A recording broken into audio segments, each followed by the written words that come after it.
everybody, it's Carrie with Seed to Spoon. Today I wanted to talk a few minutes about one of the main reasons why we like to grow in raised beds, and as you can see around us, also handling a lot of rain.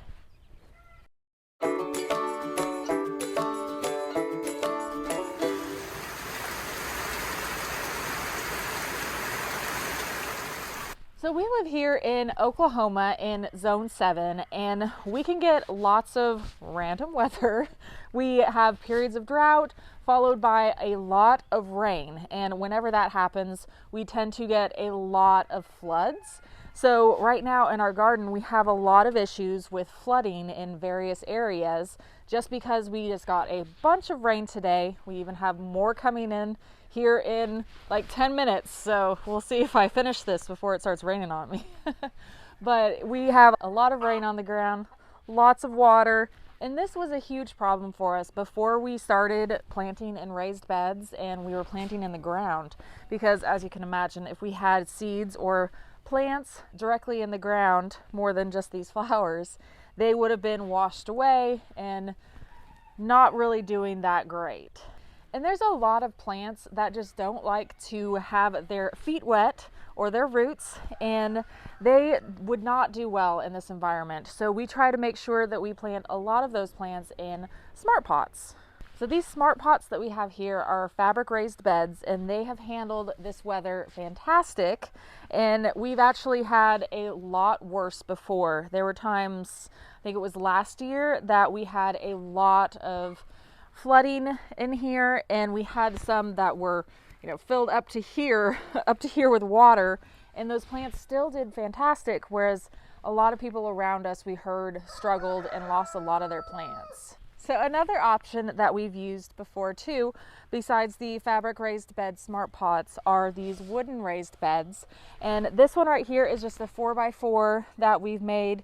It is a little old now and kind of falling apart, but it still does the job. It can be more pricey than having to buy the smart pots, and it won't last you quite as long.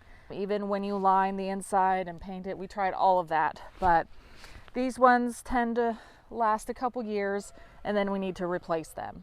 But this is another option also for those of you who wanted something more like the wooden raised bed, and this will still protect you from if you have any flooding or any areas like that. Now, if you do go with cedar wood, it will last you a lot longer, but it will definitely cost you a lot more also. So it's kind of hard to balance those two things. So that's why we have most everything that we have here in smart pot raised beds, because it's the cheaper way to go about it, and our plants do a lot better too.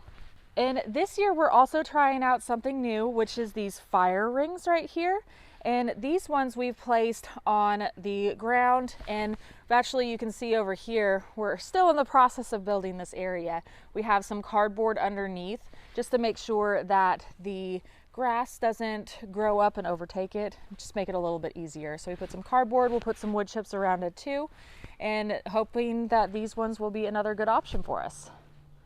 Another thing that we do to really help with the moisture issue whenever we have heavy rain like this is we make a lot of our own soil mix. And in this soil mix, we have a few different things in it that really help.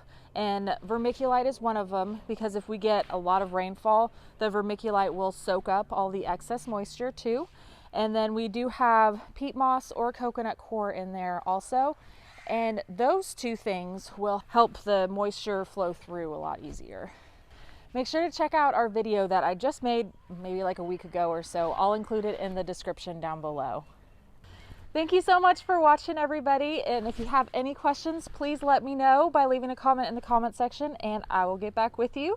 And it is starting to rain again on me now, so I'm gonna head inside. We'll see y'all next time. Bye.